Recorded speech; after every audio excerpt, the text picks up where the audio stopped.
ทางด้านซ้ายมือของเวทีนะฮะ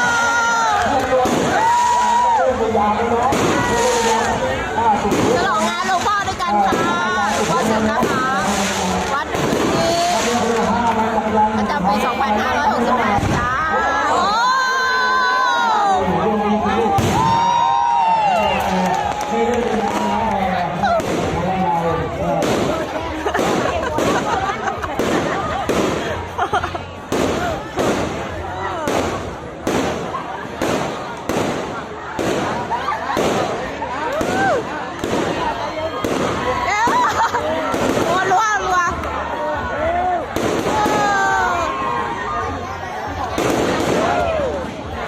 สวยมาก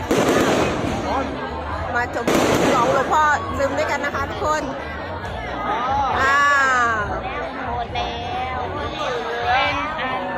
เป็นอันจีซินค่ะให้ชมพระจันทร์ก่อนจะลงอย่างเป็นทางการนะคะขอคลิปจ้านี่สุดกันเปิดพิธีแล้วค่ะ